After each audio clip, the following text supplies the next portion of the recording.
So, the Madisonville Jane Doe.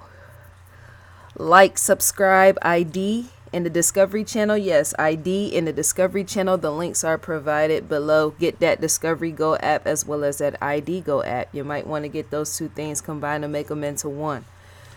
So, the Madisonville Jane Doe. She was found in a suitcase. A young child was in fact disposed of, body placed in trash bags and placed in a suitcase.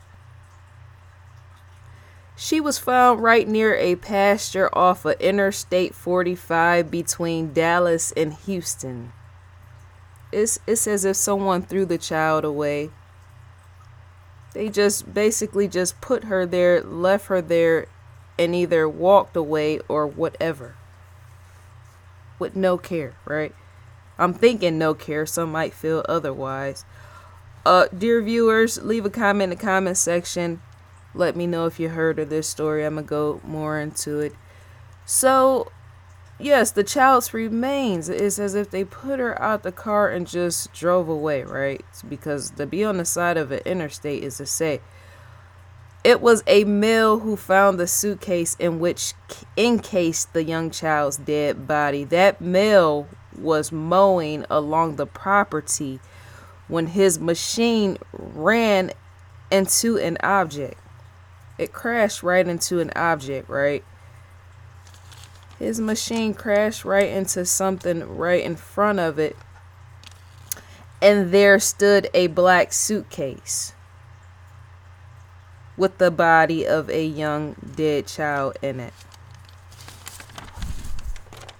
Madisonville, a pink dress. So when it comes to what was in the bag, that's the suitcase right there up above my head. What was in the bag? What did she have on? What else was provided in the bag? In the bag was a pink dress with butterflies etched along with hearts. And on the dress read, "Follow your dreams."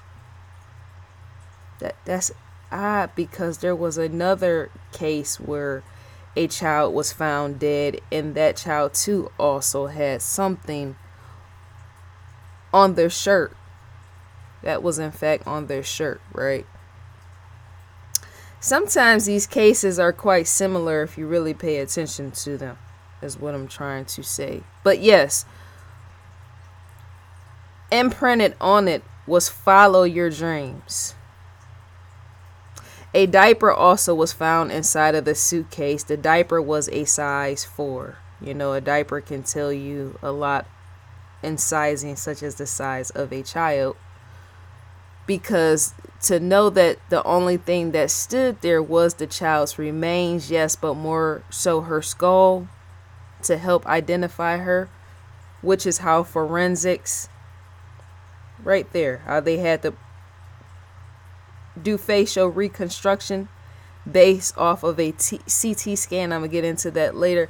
But even the diaper, the size of a diaper can tell you more as well. So her remains were skeletal.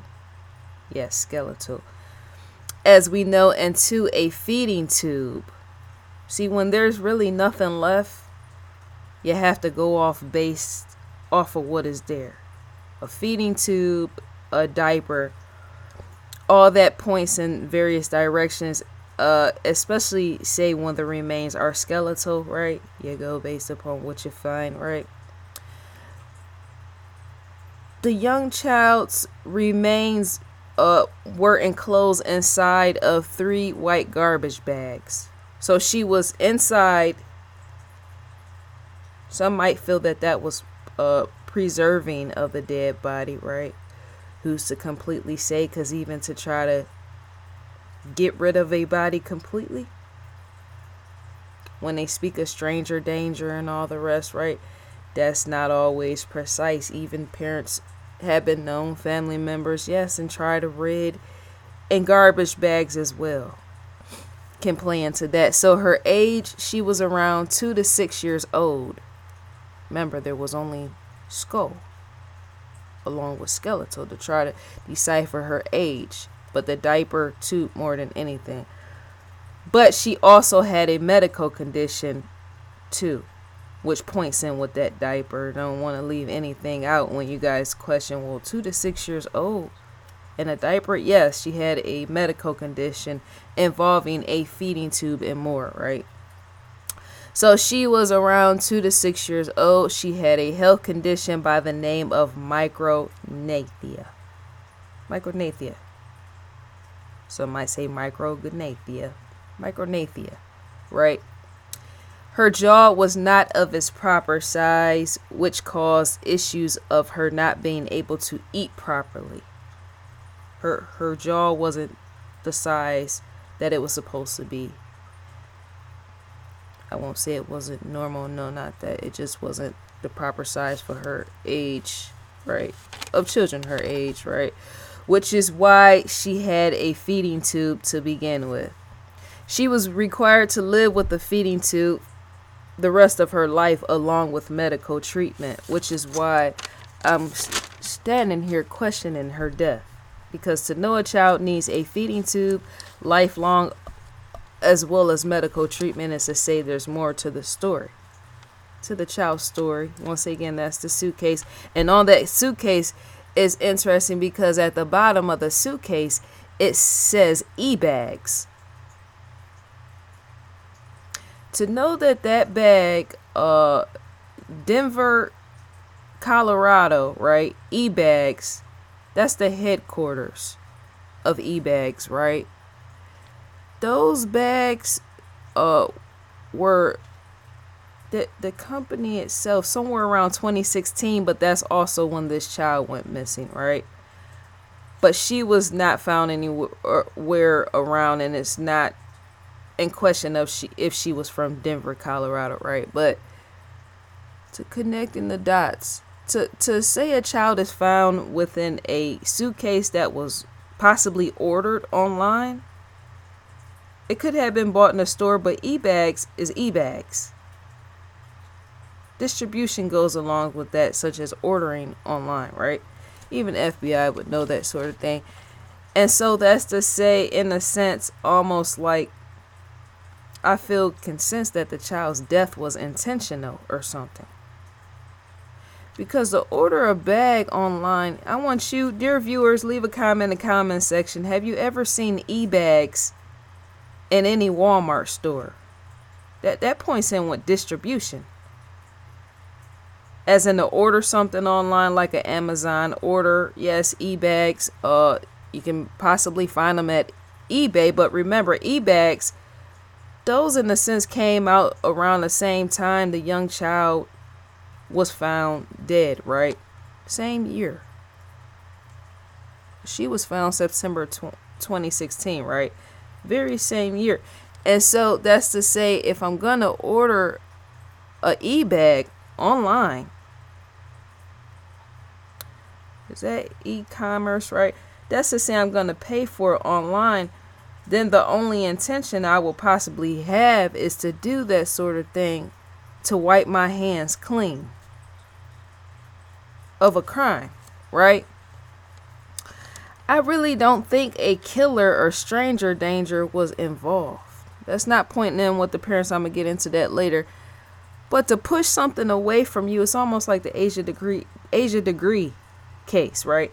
To order an e-bag is to say, it could have been more personal, because who's going to take the time to spend money on a bag they can go to Walmart and get, or go to a store or wherever luggage bags are found and go ahead and get it that way. Now somebody might say, well, I'm not a killer and I order bags such as luggage bags online. Well, say what you feel, but it's something more to this. I'm able to see that. The e-bag, because then that's the question, how much whoever had their hands on this young child, I still feel it doesn't point in with strangers, right? That's to say they're more than likely had a quest or something and travel, a consistency or something with travel. May or may not, but that's still the point to a possibility for those that's able to withstand and can take that, right? Because people that I'm thinking that possibly travel more than others would more than likely order a bag online. Now there's grandparents that order bags online. There's grandparents, right? There's all type of other individuals, and yet still to order a bag, it just seems like if I'm going to, because if I'm a family member, right, I would want to push that sort of thing away from me, right? But I could also do the same thing in buying a bag from Walmart, a luggage bag. But even that could be found as well, because to order a bag that points in with footsteps, that can tell you even more about a person, as in how often they travel and more. Dear FBI, how often they travel and more when it comes to say the year of when this took place, 2016, and ordering a e-bag, a luggage bag specifically. It may have been specifically bought for the child or purchased for the child, or it may not have been. And yet to know that she was dead and not found alive in the bag, as I said, could have been purchased for that specific reason. Buying a bag online in order to put the child in the bag and get rid of her, right? Would there be a tracking on that? Being able to be found in that? Dear viewers, leave a comment in the comment section. Let me know what you think about that. So once again, her remains were found September 17, 2016 in Madison County, Texas. And yet still no one has come forward to identify young Jane Doe. Not even her parents. That's why I'm sitting here on this camera. Because, look, to say that a young child's remains were found, right, that's the same year, once again, the suitcase distribution, the e-bags and all the rest, same year, 2016, that even that company, yes, stood in existence with that, the e-bags, right? To say that there was no coming forward of the parents is to question the likelihood of the possibility of what could have happened, right, around the child's house. She's known at this time here in 2019, the young child is known as the Madison Jane Doe, or the Madisonville Jane Doe. Madisonville Jane Doe.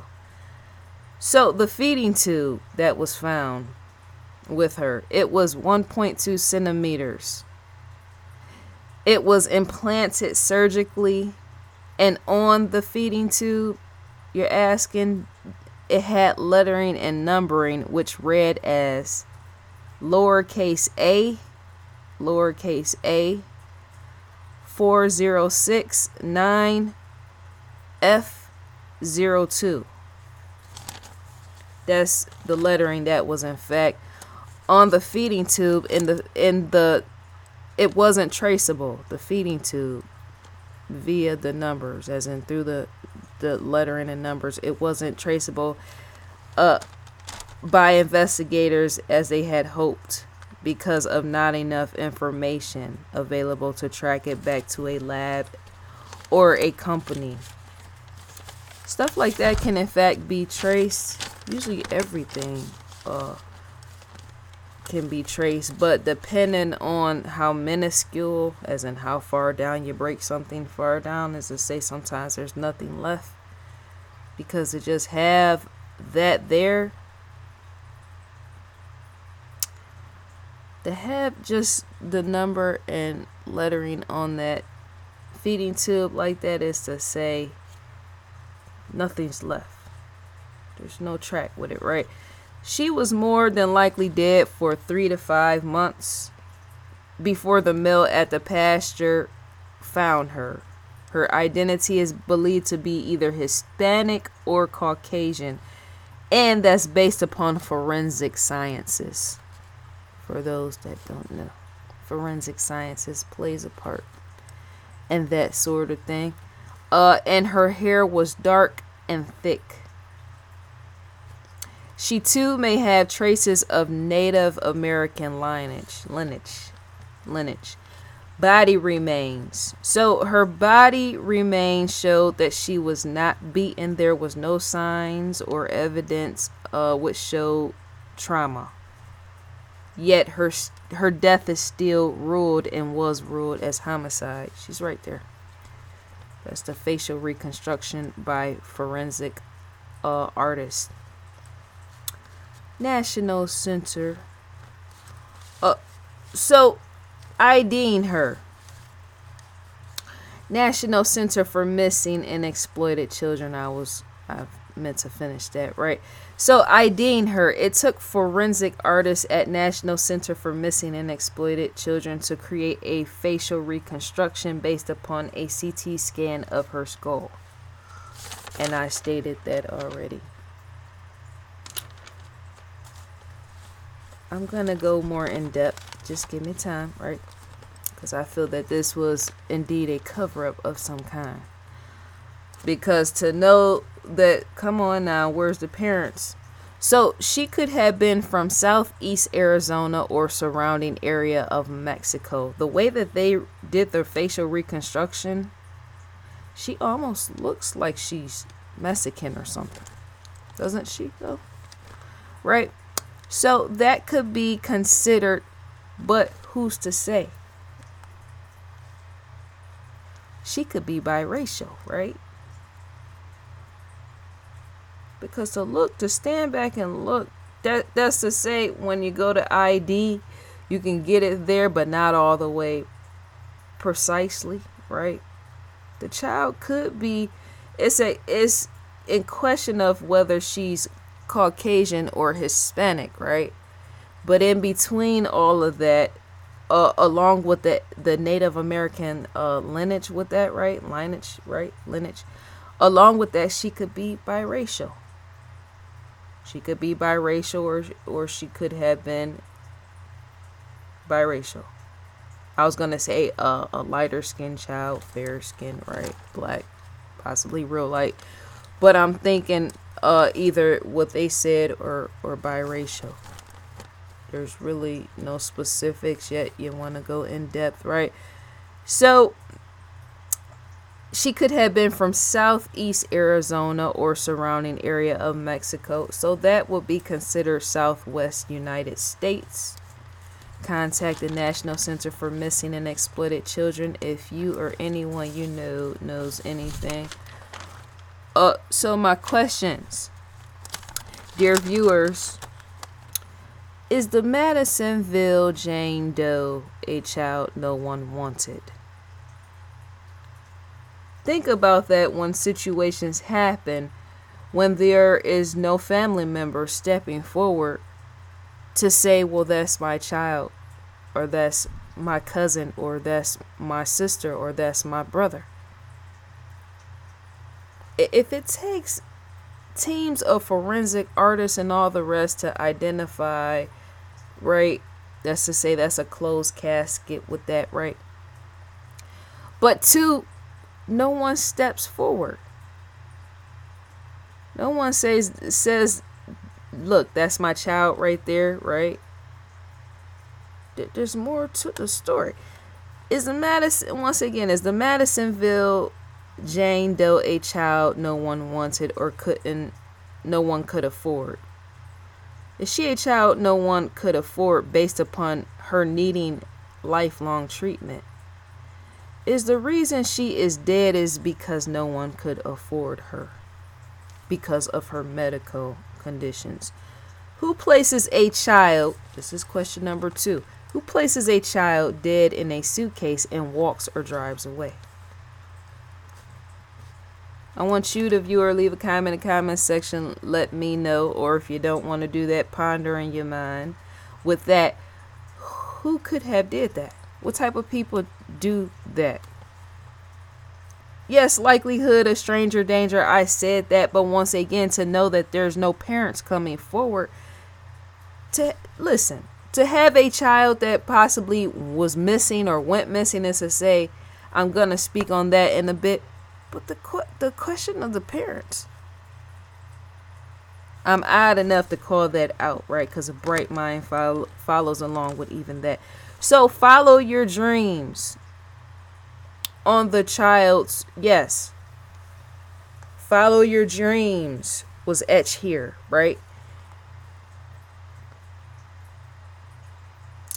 To have clothing that has follow your dreams marked on it and is placed in a suitcase, was that a telltale sign for something more? She had a follow your dreams.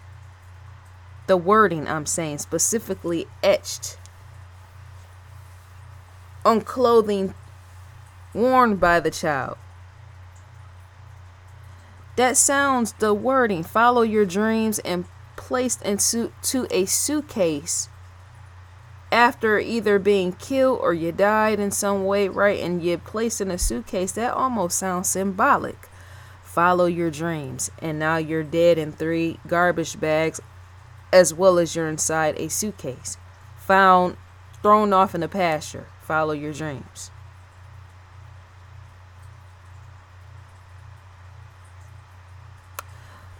So no parent or parents filed a missing persons report on the child. No parent or parents filed a missing persons child. Let me rewind back. No parent or parents filed a missing persons report on the child, which makes the parents of the child look very suspicious.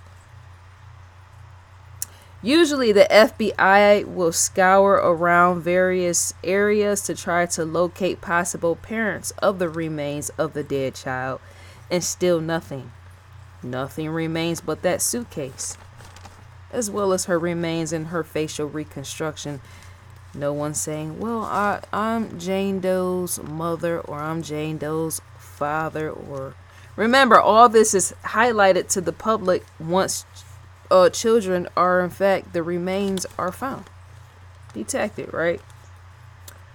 Ask once again, where are the child's parents in this story? She's almost parentless. It's almost as if I'm standing here as a parent of the child for a slight second, being the voice of the dead, right? As well as the National Center of Missing and Exploited Children, right? Why is the child dead? But more than anything, why was the child placed in a suitcase? Let me pause. Because, see, to be the voice for the dead is to show that you care to begin with, right? Your discovery when it comes to situations like this. Because, see, people often have fickle mindsets here in America, even outside, but let's speak here in the 4 walls of America, right? That's to say, people don't pay attention to the important matters, and then they want to blame the man for everything, and yet they don't want to pay attention to missing children stories, or even children found dead in suitcases. They don't want to get involved, and I say that time and time again, right? That's to say, children such as these, Madisonville Jane Doe, will in fact go voiceless.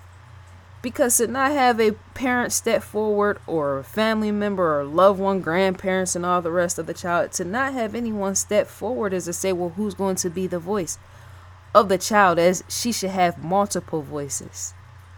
Not just discovery, not just me, not just do you get what I'm saying? National Center of Missing and Exploited Children. There should be various voices, and as in a full campaign and all the rest. Outdoors, I'm saying, on foot. Trying to find out, going door to door, knocking, like they do in canvassing and all the rest when it comes to politics and political voter registration and all that. Canvassing and let's knock on such and such door to see who wants to vote, right? Missing children, it should be the same thing.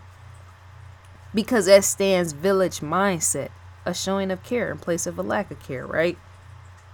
And yet fickle people want to go everywhere and watch everything and then blame the man for everything, or blame the white man for everything.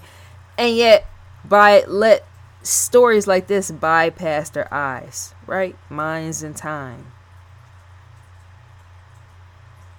Because the child, once again, is voiceless. So now the only people that's able to speak for her is the National Center for Missing and Exploited Children, as well as Discovery. That's to have voiceless children go voiceless, right? And as in death, nobody speaking for her. It's how more and more people, the story don't make its way out into public, right?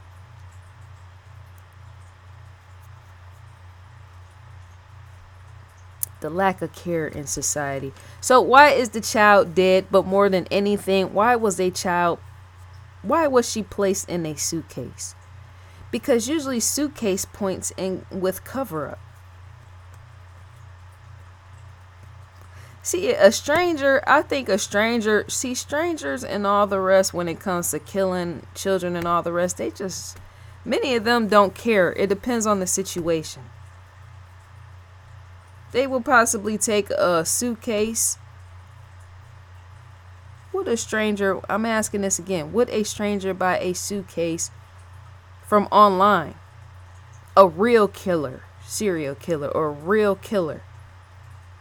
I'm thinking a real killer will go to the next store down wherever and get a suitcase and let that be that. As in, they're not going to specialize a suitcase, I don't think. Especially when it comes to I don't think the child was kidnapped is what I'm trying to say. Because to know, let me see, what killer is going to want to, or even child abductor is going to want to deal with a child with a feeding tube.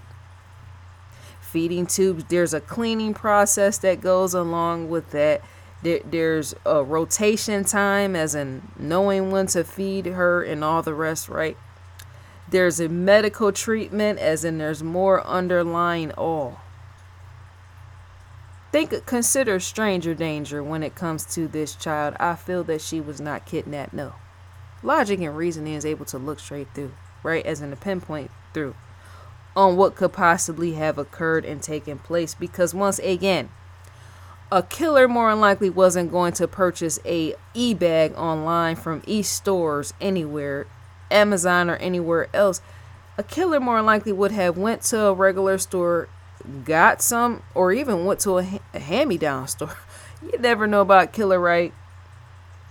But to say that the child's condition was what it was, the feeding tube and all the rest, she was to live with that, right? Lifelong, right? What kidnapper would want to deal with that? Unless he's just a brutal, cold off killer to say, I'm gonna rape this young child and just let that be the end of that. Maybe she could have died in the raping process, right? Because there's lungs and not getting enough air, knowing that the feeding tube and all the rest was there, right? Maybe that was likely, but I still find it highly unlikely, right? So I'm not blaming the parents of the dead child, but something must have gone wrong involving medical issues of the child. Yes. She was unidentified for 2 years, and she had a feeding tube. I said that multiple times because even that feeding tube points in with death. That feeding tube, her parents would know about that feeding tube, right? If the child's parents don't come forward, I said that already. How many times? If the child's parents do not come forward, remember, it's been 2 years. She's been found, detected, all the rest, and it's been put out to the public, and her story is put out just enough for parents to see, right? If they don't come forward, it shows who did what or why. And it also points in that it has been not 2 years. Why do I keep saying 26, 17, 18, 19? Well, 2.5, 3, right? Helps to not still be soft spoken with that, right? The calculation of time, my own footing, 2.5, 3 years, right? Uh, because it's almost as if the parents aren't looking for the child. Remember, FBI airs to the public. I said that.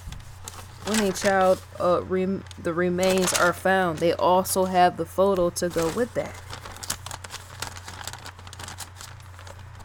There's more. I just feel her death was a cover-up.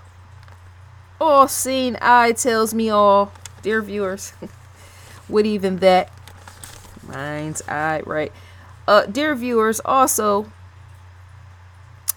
let me say this, dear viewers, also when a child goes missing, it is usually the parent of that child who stays in contact with law enforcement.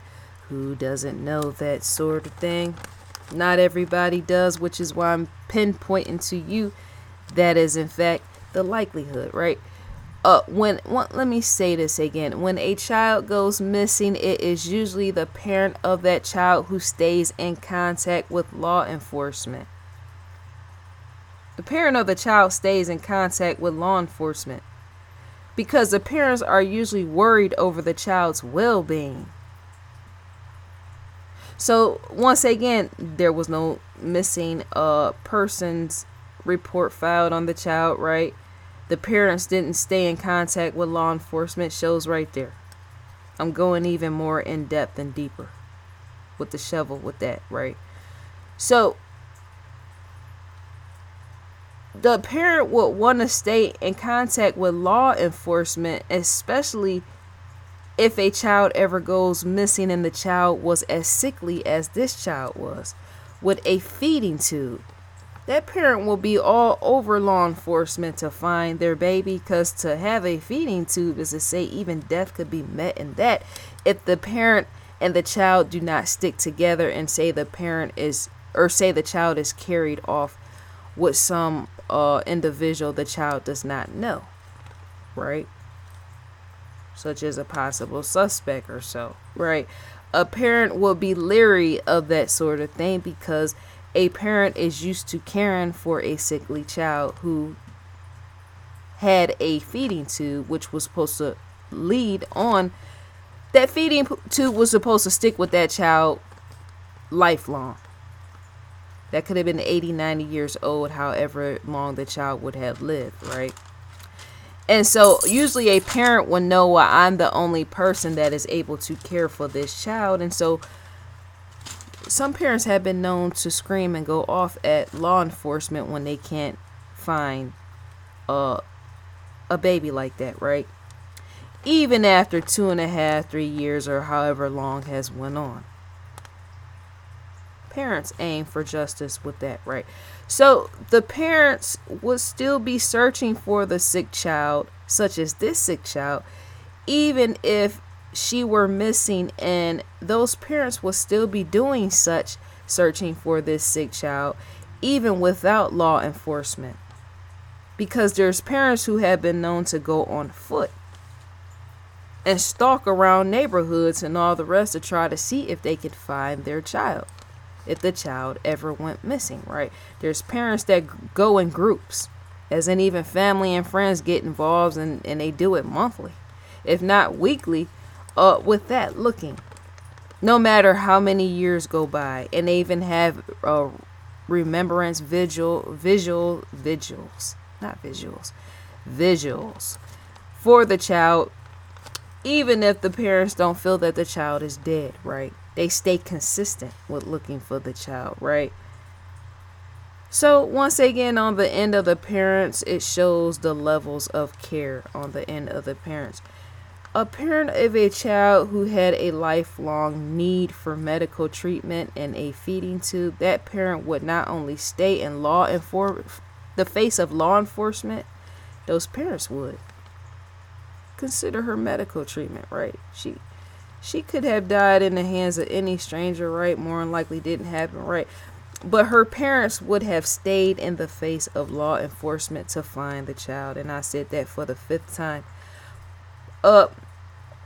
And the parent will also be distraught in finding the child as well, because of the child's medical conditions.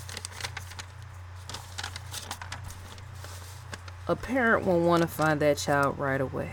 That's the thousandth time I said. So no real parent will walk away, no, and not with a child who needed medical care for life, the way that this young child needed it. A real parent would look for the child and might even turn themselves in if they had something to do with the child's murder. That's the suitcase once again. Don't like stuff like that. Tucking a body in a suitcase like that, right? So FBI usually goes into their database and run names on missing children to see if they could find a match all across the United States and even surrounding borders and all the rest. FBI, in fact, does that sort of thing. For those that don't know, they go into their database and run names to see if they can find a match. Missing child and matching, as in who filed a report all over the U.S., right? And try, because see, this to say that this child was sick is to say you're gonna have to match it in your database with another child in which there was a missing persons report that was filed. You see what I'm saying with this, where I'm adding it up as an aligning, where it doesn't make sense why the parents didn't file a missing persons report, right? Because, let me see, if a child has a feeding tube, that's to say how likely is there other children that go missing with the same thing. That's to say that's a special and rare case. The child needing a feeding tube to live, right? A child going missing with a feeding tube, that's a rarity. And so in FBI database, when it goes that they go to find and try to connect the dots, is to say there will probably be a smaller percentage of them being able to align the child with another child, right? Even parents can be pinpointed with that, because to file something is to say the name of whoever filed the missing persons report, their name would stand with that. And yet it's nothing. It's like airless, right? Nothing, no breath of even the parent. So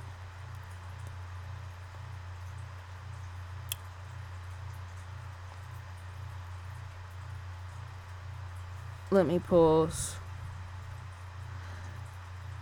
The parents see, they have to stand questionable more than anything, because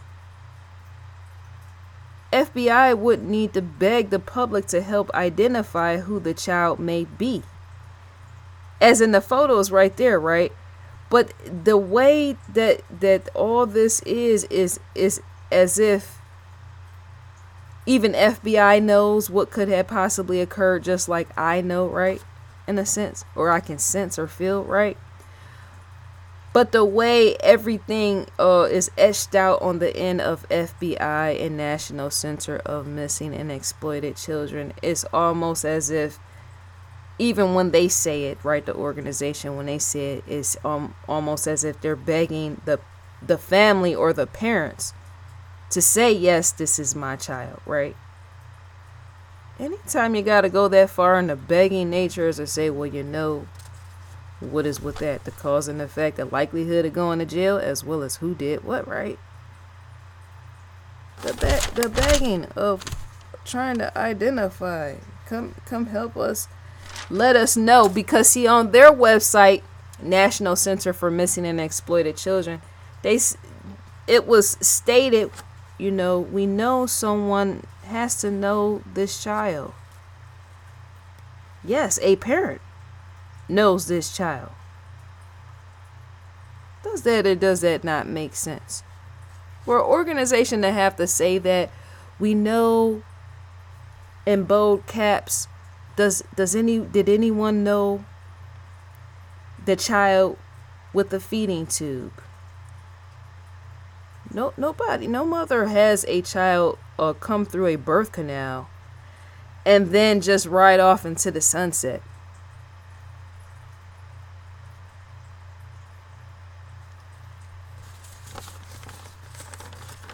don't think so. It's possible the child could have been kidnapped, yes. Or wait. If the child would have been kidnapped or any of that, the parents, either law enforcement would have been notified of their child. That's the dear viewers, I know I'm going around in circles, and I should, because you got to connect the dots with all of it. It's sciences, right? And research.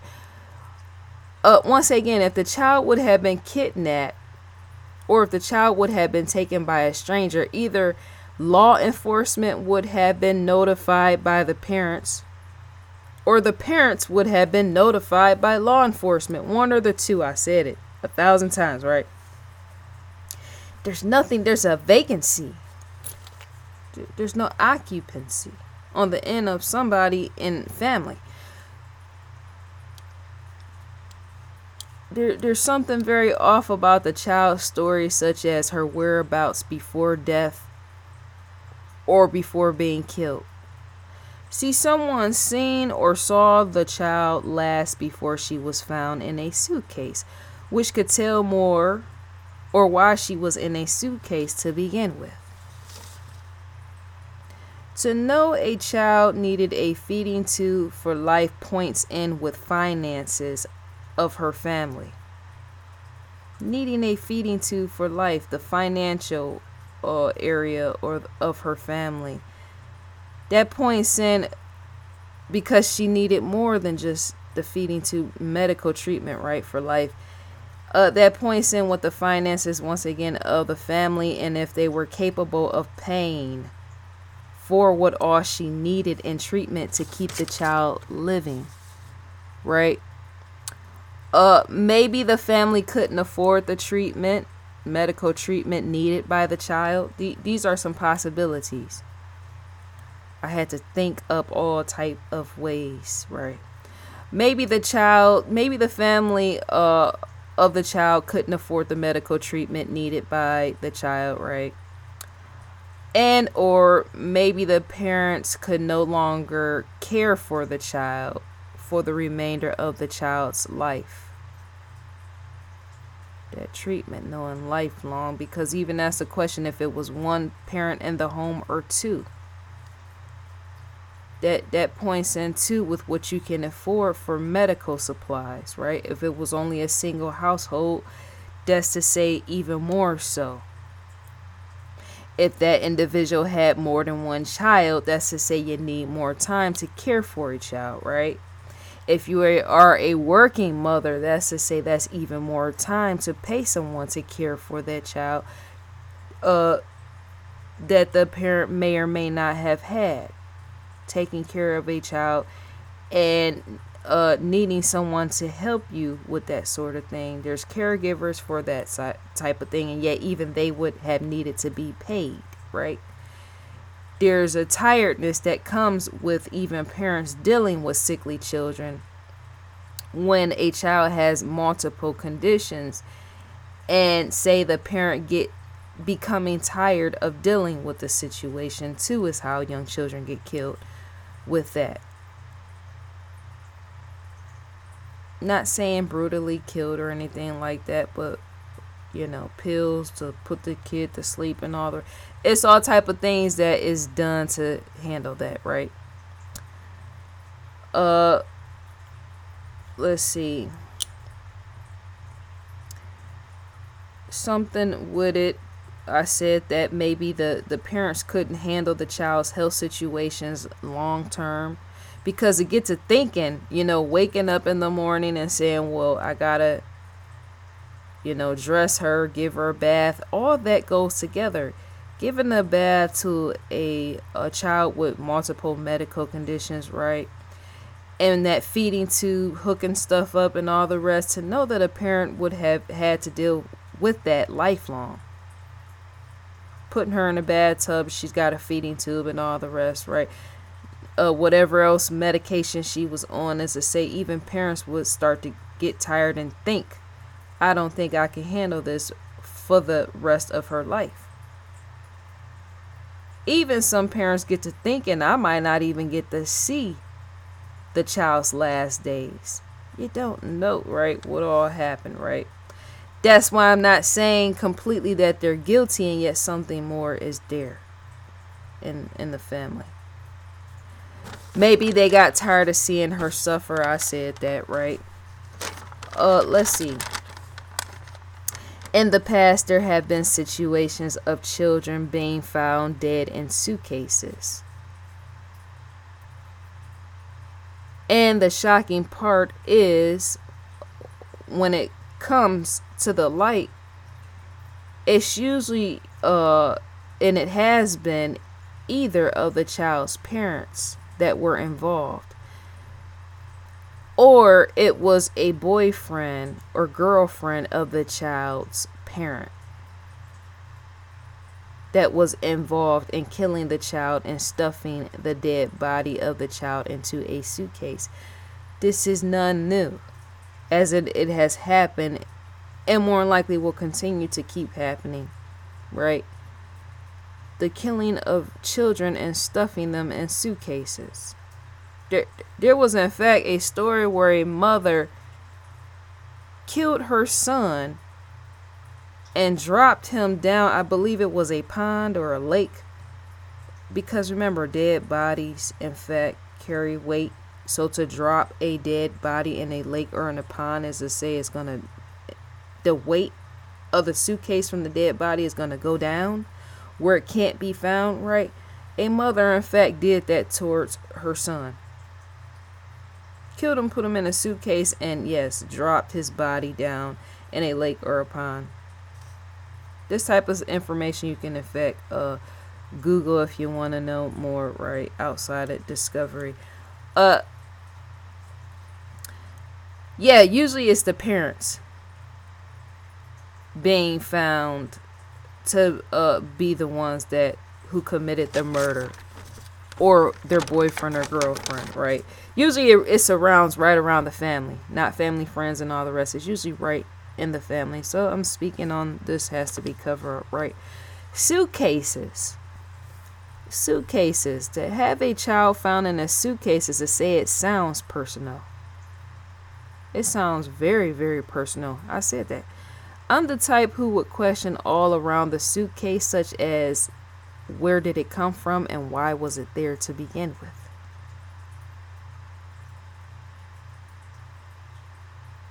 Sending a child off in a suitcase, and yet she didn't hit an airport, right?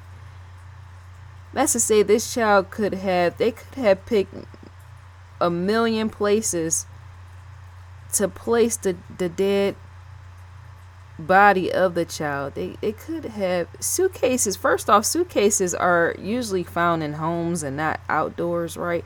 Unless you're going off to travel somewhere, right?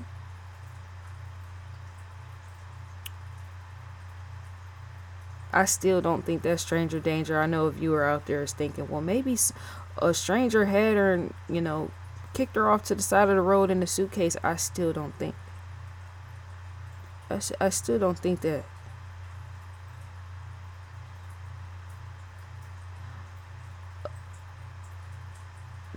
Suitcases belong indoors and carried outdoors to places that you're going, such as airports and all the rest, traveling, right? I don't think it was sex trafficking, no, for another viewer that possibly was questioning. I think this was a household. And the child's body could have been placed a million other places in place of a pasture involving a suitcase. Let me go back, because it's odd more than anything. It's quite strange. I find it strange that when a child is found dead in a suitcase, it's usually the parents who killed them, the child, and not stranger danger. That's amazing in itself. It is. For every story that comes out that a child is found in a suitcase, it always points back to the parents. The boyfriend of a parent, or a girlfriend of a parent, a cousin of a parent, a mother or a father, it always points back to the parents in some type of way. The deceased children found in suitcases. I don't know what to make of this. Dear viewers, tell me what you think about the video. Post in the comment section. As in, the floor is open, right? Because it should remain open. And not only that, to say that children are being found in pastures, right? Yes, I've said everything there is to say. That's in effect inclusion, right? That's the burial plot, right? And yet I want to know, why would FBI or anybody else have to beg even family to come forward and claim a child? See what I'm saying? ID Goat, we're in fact on investigationdiscovery.com. The ID logo stands up in the far left corner. You can see it right here. Fear Thy Neighbor. New episodes. Yes.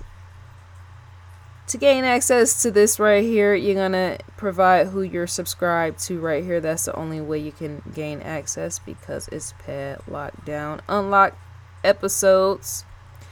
To receive an audio visual preview is to in fact click the play button, and that is what you will receive, is a audio visual preview. Let's try this again. I got sticky fingers. Let me scroll down. Recommended for you. Shouts out to Lieutenant Joe Kenda as well as Paula. ID Go original series.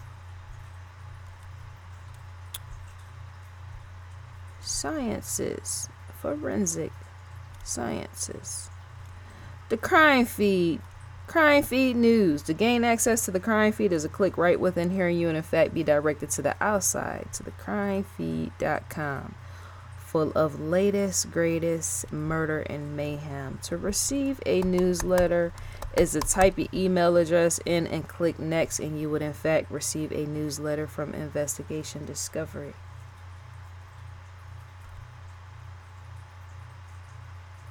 That's news you can use. So I think that's all to be said for now, dear viewers. I hope you enjoy your day, and I will in fact enjoy mine.